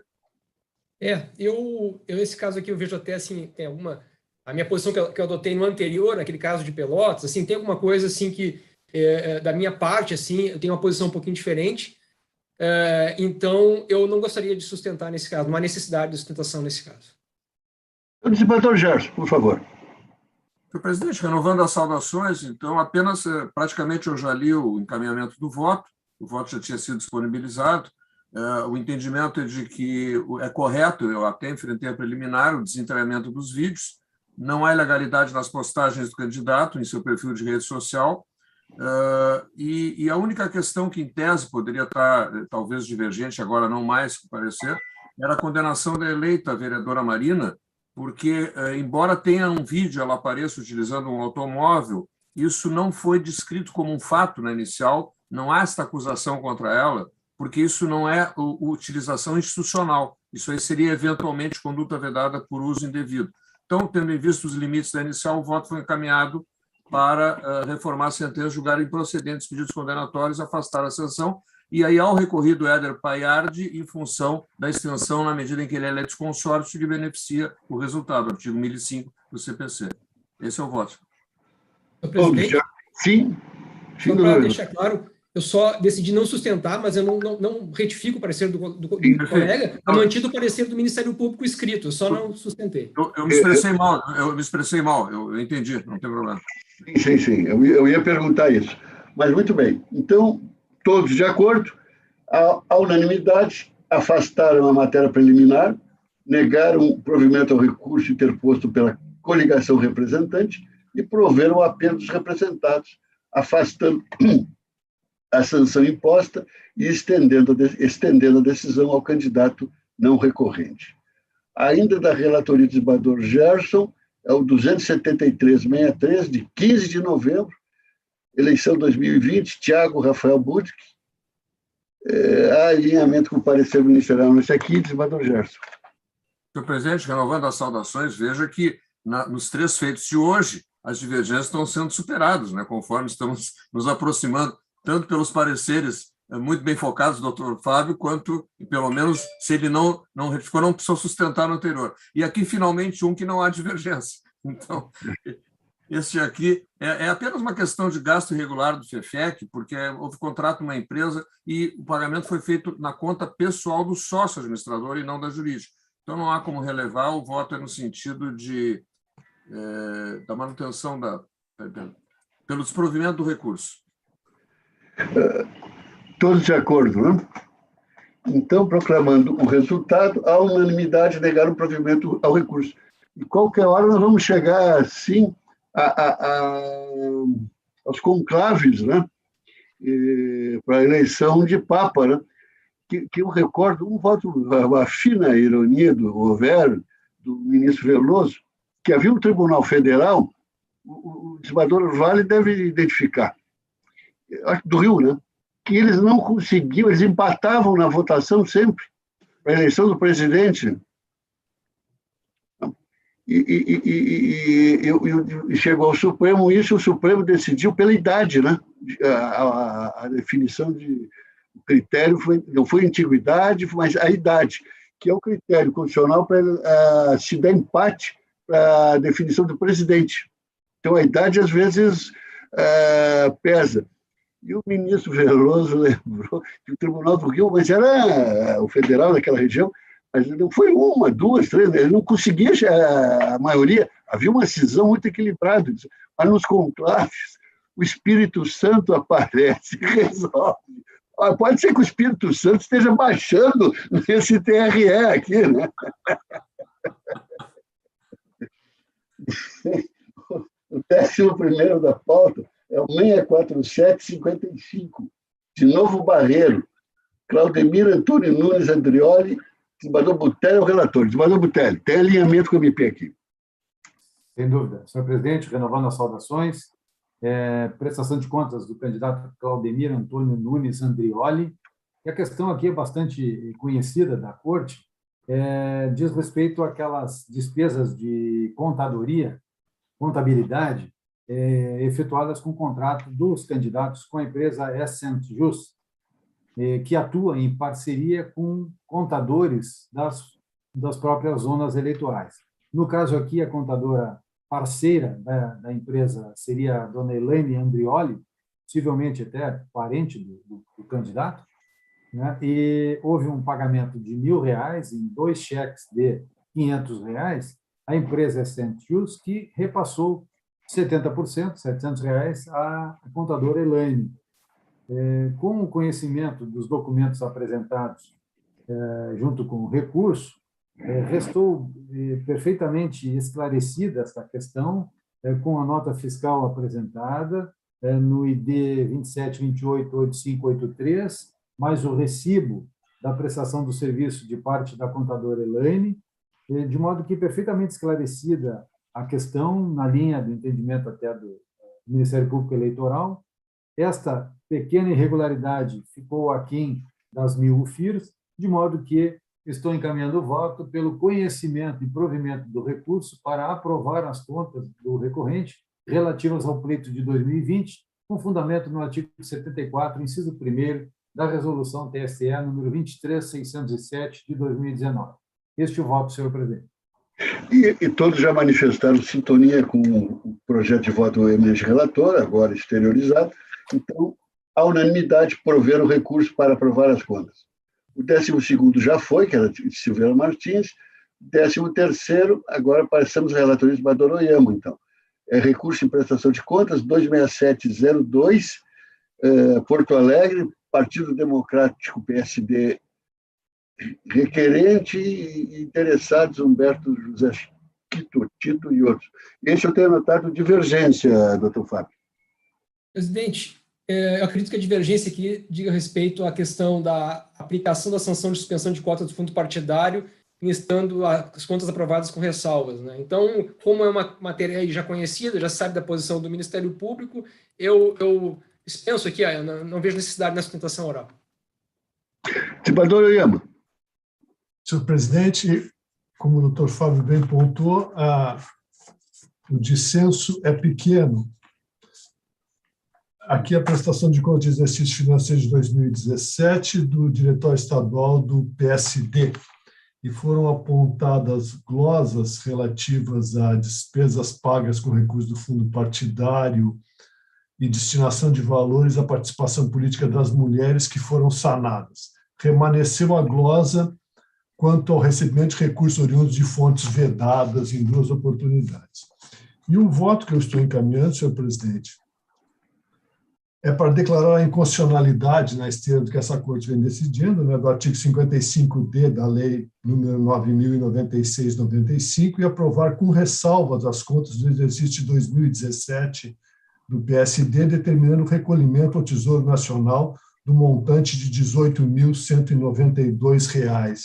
E eu estou afastando a sanção de suspensão do repasse de cotas do fundo partidário, tendo em vista que o total, o equivalente, os recursos equivalem a 3,75%, o que dá aprovação com ressalvas, e não justifica a suspensão das cotas do fundo partidário.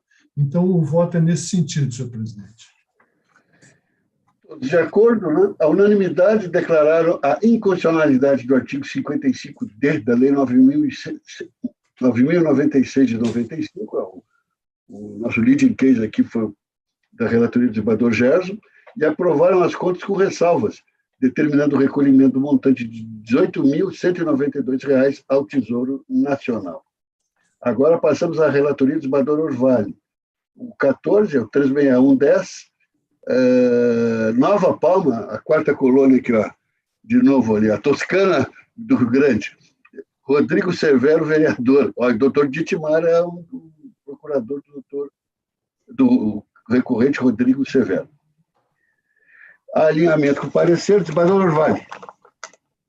Senhor presidente, saúdo a Vossa Excelência e os demais integrantes da Corte. Apenas faço uma observação que realmente a região geograficamente pode ser parecida com a Toscana, mas os vinhos não são iguais, não. Bom, o desembargador Orvalho não vai aparecer por lá depois dessa. Ele não disse se são melhores ou Eu estava piores. pensando levá-lo lá. Eu disse Não, que eram ele não diferentes, disse. não falei. Ele não disse que esse é diferente. Presidente, com muita suavidade. E os italianos são ótimos. O sangue é quente, desembargador Orvalho. São genuínos. É. Mas, presidente, aqui estamos num caso também de foram desaprovadas as contas em virtude da extrapolação do limite de gasto com recursos próprios. A sentença desaprovou as contas de doações com recursos próprios acima do teto legal e fixou uma multa de R$ 290 correspondente a 30% da quantia em excesso. E verifica-se efetivamente que o candidato realizou gastos com recursos próprios no montante de R$ 2.200, e o limite estabelecido para o cargo era de R$ 12.307. Assim, houve um excesso de R$ 969, ficando sujeito à multa de 30% do excesso, que é R$ 290, de acordo com o que estipula o artigo 27 da Resolução 23.607. Os argumentos que foram trazidos pelo recorrente não são suficientes para justificar a infração. Deveria ter conhecimento dessa norma, e observa-se que a irregularidade importa em R$ 969, que são 16% dos recursos declarados como recebidos, que foram 6.211, o que, em princípio, impossibilitaria a aprovação das contas, mesmo com ressalvas. Mas, dentro da jurisprudência que estamos pacificando aqui, como o valor em si é inferior aos R$ 1.064, então, com base no que já decidido no STF, no TSE e aqui também em várias oportunidades, o parecer, o voto é no sentido de que se aprove as contas com ressalvas, mantendo-se a multa aplicada em R$ 290,76.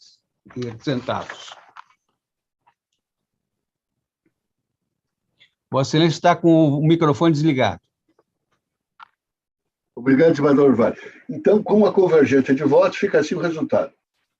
Por unanimidade, deram parcial provimento ao recurso, aprovando com ressalvas as contas, mantendo a aplicação da multa no valor de R$ 290,76, a qual deve ser destinada ao fundo partidário. O seguinte também, em prestação de contas, 533,85, Cerro Branco, eleição 2020, Sandor Fabiano Borstmann, é o vereador, o candidato a vereador, o recorrente. Desembargador Orvalho. Aqui, senhor presidente, as contas não foram aprovadas por 3 motivos. Omissão de receita estimável, que é a utilização de veículo próprio na campanha e o respectivo registro na prestação de contas, utilização irregular de valores oriundos do FEFC, sem transitar em conta bancária específica para essa finalidade, e pagamento de despesas eleitorais de combustível no montante de R$ 200 por meio distinto daquele previsto no artigo 38 da Resolução TSE. O recorrente sustenta que o veículo era próprio, não existindo razões lógicas para o candidato fazer uma doação estimável em dinheiro para utilizar o seu próprio automóvel. Mas a verdade é que não foi declarada receita estimável, a cessão do direito de uso do veículo, e houve gastos com combustíveis na ordem de R$ 200, o que viola as normativas acima transcritas. Era dever do candidato fazer constar na prestação de contas a utilização de veículo próprio sob a rubrica de recursos próprios estimável em dinheiro, sendo que esta falta da informação caracteriza a omissão de receita estimável.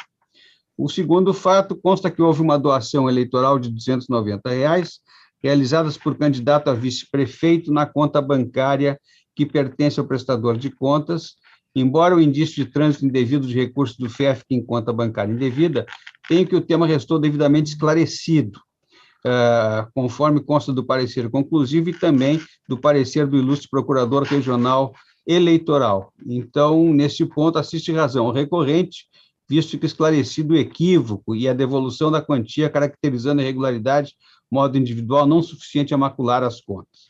Por último, consta que o prestador exibiu cheques nominais não cruzados, em desacordo com o que determina o artigo 38 da resolução. Os 2 cheques, cada um de R$ 100 emitidos para abastecedora de combustíveis não vieram acompanhados de documentos idôneos aptos a comprovar a destinação dos recursos, não permitindo a rastreabilidade dos respectivos valores. Conforme consta, essa irregularidade representa 40% do total de receitas declaradas, o que, em princípio, levaria à desaprovação das contas. Mas, pelas razões que nós estamos aqui reiteradamente repetindo, que o valor seja inferior a R$ 1.064, a ideia, então, é que se aplique os princípios da razoabilidade e proporcionalidade para a aprovação das contas com ressalva. Então, o voto é no sentido de dar parcial provimento ao recurso para aprovar com ressalvas as contas.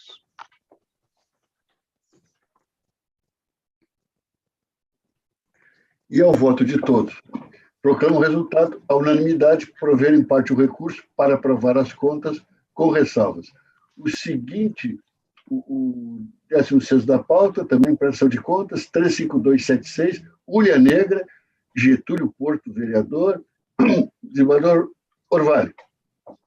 Aqui se trata de desaprovação das contas. Não, aqui houve aprovação das contas com ressalvas, em virtude de omissão de gastos de prestação de contas com serviços advocatícios, determinando o recolhimento ao Tesouro Nacional dos correspondentes recursos, R$ 107, de origem não identificada. Em suas razões, o recorrente alega inexistência de omissão de gastos com serviço de advocacia, pois tal despesa teria sido suportada pela coligação majoritária, inexistindo irregularidade, estando o fato esclarecido nos autos por documentos. E pugna, então, pela aprovação das contas com afastamento da sanção de devolução dos valores.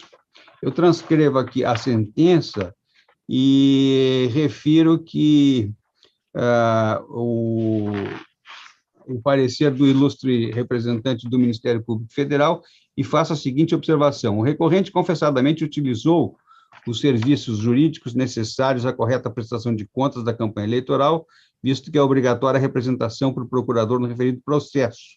Ademais, o prestador das contas, embora regularmente intimado, não juntou documentação idônea capaz de suprir a omissão. O argumento de que as despesas com honorários não teriam sido pagas pela majoritária não encontra respaldo na documentação juntada aos autos. Há procedimento específico para o caso onde o partido torna-se responsável pela dívida eleitoral, o que não restou reproduzido nestes autos. A omissão da despesa eleitoral, a impossibilidade de rastrear a origem dos recursos, maculam a prestação de contas, visto que o recurso de origem não identificada prejudica os princípios basilares do sistema eleitoral. Então, a sentença, ao aprovar as contas com ressalvas, encontra-se de acordo com o entendimento do TSE, eu trago jurisprudência a respeito do assunto. Então, está acertada a decisão recorrida de determinar o recolhimento ao Tesouro Nacional da importância de R$ 107. Diante do disposto, eu voto pelo desprovimento do recurso. E o voto de todos, a unanimidade negaram o provimento ao recurso. E, por fim, o derradeiro, de Paim Filho, também sobre tema prestação de contas, 415,48, Ronei José Basso, vereador, recorrente, desembargador Orvalho. Aqui se trata de recurso contra a sentença que desaprovou contas com base em dois argumentos. Gasto eleitoral no valor de R$ 455 sem a juntada da correspondente nota fiscal e doações para a candidatura própria com valor superior ao limite de 10% previsto para gastos de campanha que concorreu. A sentença ainda determinou o recolhimento do valor de R$ 474, equivalente a irregularidades ao Tesouro Nacional. Em suas razões, sustenta que a nota fiscal foi cancelada e, por isso, não foi declarada na prestação de contas e postula, então, a aprovação das contas com ressalvas. A Procuradoria Eleitoral opinou pelo conhecimento e parcial provimento do recurso para afastar a determinação de recolhimento ao Tesouro Nacional do valor de R$ 455, mantendo-se a desaprovação das contas e a incidência da multa no percentual de 100% sobre o valor que excedeu o limite do autofinanciamento.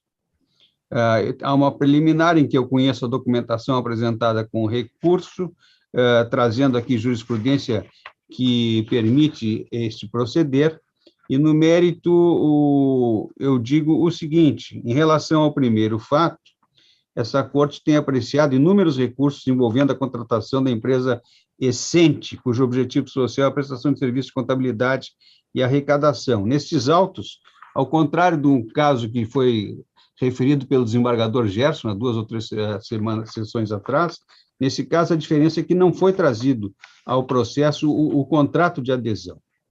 Então, está explicitada a forma de remuneração desse serviço de contabilidade. 70% é destinado a um contador, que pode ser uma pessoa física ou jurídica, 25% é destinado a Essente Jus e 5% é destinado para investimentos em marketing. Significa dizer que a Essente Jus funciona como uma espécie de plataforma de serviços de contabilidade. É uma terceirização do serviço de contabilidade. No presente caso, foi apresentado o recibo de transferência do valor de R$ 650 para a Essente Jus, mas a empresa apresentou nota no valor de R$ 195. Havia sido trazido nota fiscal de organizações contábeis Cavalete, que seria um contador pessoa jurídica associado à Essente Jus, compondo o valor da operação, R$ 650. No entanto, a unidade técnica apontou que, como apenas a Essente Jus receber o pagamento, a nota fiscal emitida pelo contador associado indicaria irregularidades, pois não associada ao pagamento feito. Então, o que foi feito? Foi cancelada a nota fiscal de Cavalete e a Essente Jus apenas apresentou a de R$ 195. Assim, embora tenha acontecido a mesma situação no caso julgado pelo processo X, aquele que eu referi do desembargador Gerson, neste caso, agora, em apreciação, não foi apresentado o contrato, não restou esclarecido o fornecedor que efetivamente recebeu o valor de R$ 455, já que essa nota foi cancelada. Então, o procedimento subtraiu da Justiça Eleitoral o controle do destino dos recursos de campanha.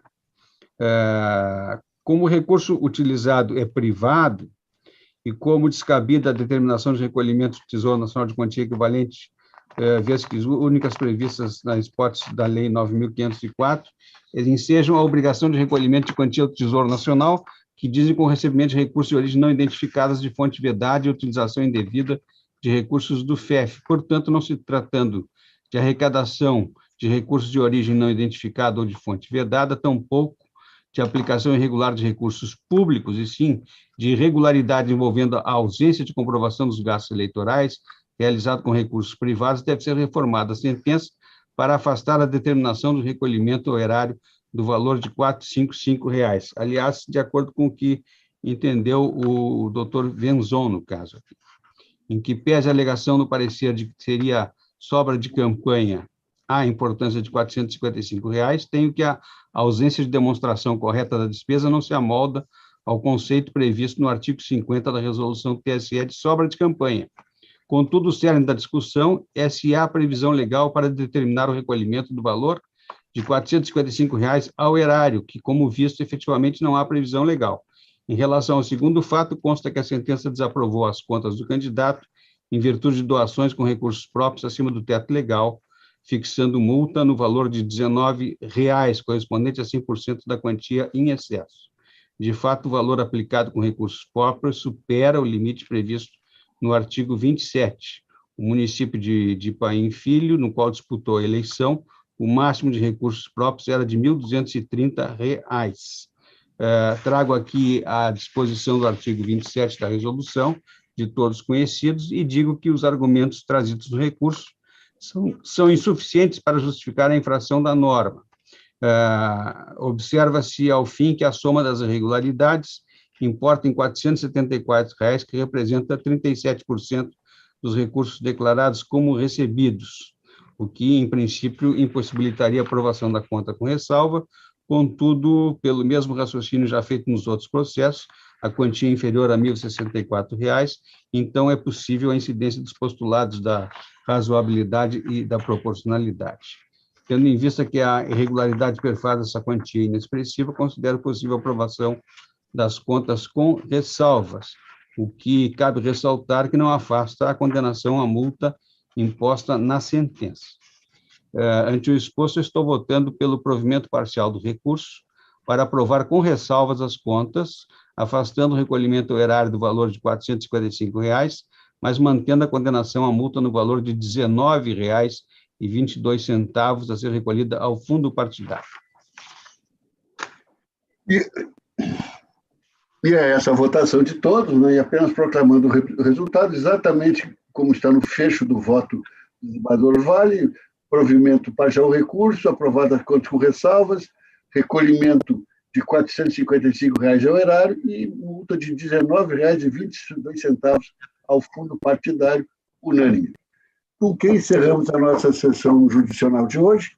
A próxima é terça-feira, às 14 horas, e só alguma troca de ideia com os colegas. O desembargador Orvalho falou no interesse, a disponibilidade do presidente do Tribunal Regional Federal em nos receber. E eu sugeriria, fica aqui a deliberação de todos, a data de 23 de agosto, agora, à tarde, para fazermos, então, uma visita, né, ao presidente do TRF e procurar que todos fôssemos lá, não é? O desembargador Silvio, eu coloco à disposição do desembargador Silvio o carro da presidência do tribunal para buscá-lo e levá-lo, não é? É o mínimo que eu poderia fazer para o desembargador Silvio. Então, mas a data já foi agendada com o tribunal? Não, vamos ver se o desembargador Orvalho quiser até fazer esse contato com o presidente, sim, claro. Eu lhe agradeceria. Seria, então, 23 de agosto, uma segunda-feira, a hora que o presidente do TRF nos colocar lá, não é? Só segunda de manhã. Civilizado, presidente. Só de manhã, segunda de manhã, não, que aí ninguém é de ferro, né? Senhor presidente? Sim. Eu estarei pertinho. Eu tenho audiências a tarde toda no Juizado Especial Criminal, mas é perto do TRF4. Conforme o horário, eu talvez consiga... Sim. É porque seria o horário assim que nós não temos sessões, não temos compromissos, né? Enfim, e fica aí a todos à disposição de veículo do TRF. Presidente. Oi? Presidente, está confirmado 25 às 11 horas a palestra do Dr. Miguel Reale, né? Sim, confirmadíssima. 25 de 8, 11 horas. 11 horas. Eu não sei o horário agora, desembargador Michel, agora você me pegou. Se é às 11 horas ou não. Acho que não, acho que é de tarde. O ministro Miguel é mais... 16 horas. Acho que é de tarde. 16 horas. 16 horas, né? E quem vai fazer a saudação dele? O desembargador Sérgio Giscoff. Vamos tirando o desembargador Sérgio Giscoff aí. Ressuscitando ele. Só para dar uma notícia a respeito lá do Castelo Pedras Altas, eu convidei, e ele aceitou, o doutor Portinho, para atuar como coordenador do TRE nesses esforços que nós possamos fazer para a recuperação lá do castelo, da biblioteca. O doutor Portinho foi 24 anos diretor-geral do Tribunal Regional Eleitoral. E quem conhece ele é uma figura excepcional. Parabéns. Excepcional. Excelente, parabéns. Doutor Antônio como ele está de Augusto... Valde, né, como se diz assim, de Valde, foi uma longa conversa ontem, desembargador Meixo, para convencê-lo. Terminou quase às 8 horas da tarde. Ali. Deve ter aceito muito bom grado, né? Deve ter Eu conheço o doutor Antônio Augusto de antes da magistratura, uma figura extraordinária. Eu não sabia, mas ele é primo do Cirângelo. Flávio Portinho Cirângelo, não é isso? Portinho Cirângelo, exatamente. Isso. É uma figura extraordinária. Como ele estava, como é que se diz lá no Alegrete? Devalde. Então ele... Isso é no Alegrete e Dom Pedrito. Também. Também, isso. Mustina de Varde, né? Tem uns mais assim. Bom, e já essa semana... Presidente, não deu para escapar da pérola. Sob o sol de Toscana, o presidente falou de Silveira Martins. Não... Mereço, né? Mereço. Por isso o carro presidencial, para buscar e levar, né? É o mínimo. Pois é. Providenciarei o vinho de lá. Bom, e essa semana a doutora Gabriela já começou a movimentar a equipe que nós vamos mandar para lá, de historiador. O TRE tem um historiador que é o sobrinho do Rui Rosato, do ministro Rui Rosato, e muito bom historiador, muito qualificado, bibliotecários, arquivologistas, então, para fazer já um levantamento, né, dos livros que lá se encontram, catalogá-los, né, a sua condição, como primeiro passo, né, para que se possa fazer em relação à biblioteca. Eu recebi há pouco de uma... Desculpe aqui, espero não ter deletado, porque eu recebo e deleto, né? Que ninguém se importa se acontecer isso com os próprios. Aqui, recebi da doutora Simone Flores Monteiro, coordenadora de projetos museológicos do Museu de Ciência e Tecnologia da Pró-Reitoria de Pesquisa e Pós-Graduação da PUC. Se pondo à disposição e diz que participou de uma equipe, de um trabalho que fez o levantamento do acervo do castelo há algum tempo. Sorte que, evidentemente, aceitei essa contribuição, o doutor Portillo já vai entrar em contato com ela e ver o que se pode fazer a esse respeito. Parece que a movimentação das pessoas é muito positiva, né, quanto ao Castelo de Pedras Altas e o que ele representa. Então, assim, estamos atuando, né? A última coisa que eu queria era iludir lá a familiares e a comunidade de Pedras Altas, né, com falsas expectativas ou não fazer nada, né? Quase que atraiçoar todos aquele sentimento daquela comunidade, que foi comovedor, né, Mexa? Comovedor, que tanto a família quanto a comunidade de Pedras Altas. Bom, estamos atuando, né? E vamos lá. Não é fácil, mas o que pudesse fazer, se fará, né?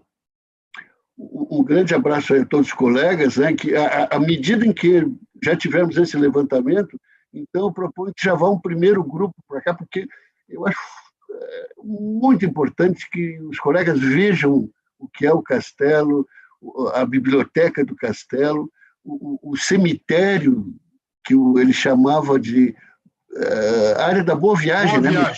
Boa Viagem. Boa Viagem. Tem o portão que ele projetou com pêndulo, com contrapeso, que funciona maravilhosamente, né? E ali estão, lado a lado, os túmulos de Assis Brasil. Os galinheiros africanos.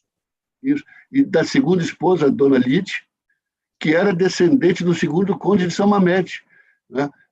E no mausoléu está o túmulo da primeira esposa, Maria Cecília, irmã de Júlio de Castilhos. Morreu aos 31 anos. Isso. E os 2 filhos que eles tiveram e que faleceram.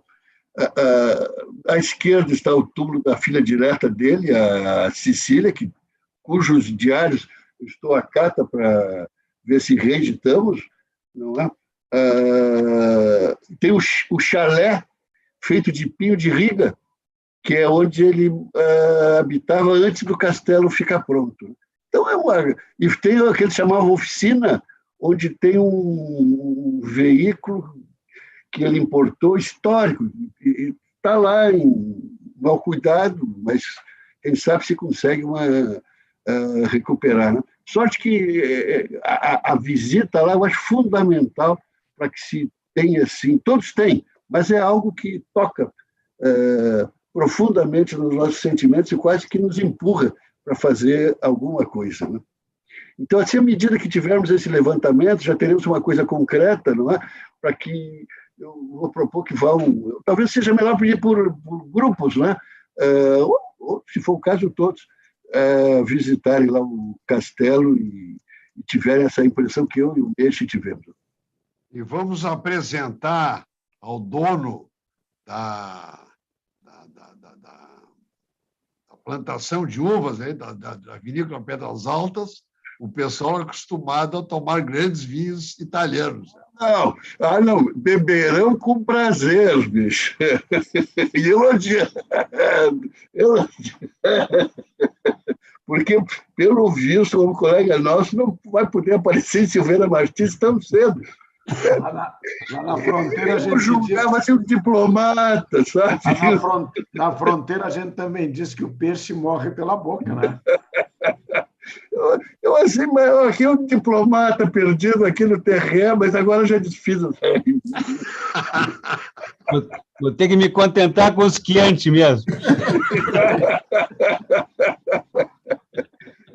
bom. O quente com fino, o famoso quente com fino, que era um horror. E a gente, na época, achava o máximo. Um abraço aí a todos, bom fim de semana e até terça.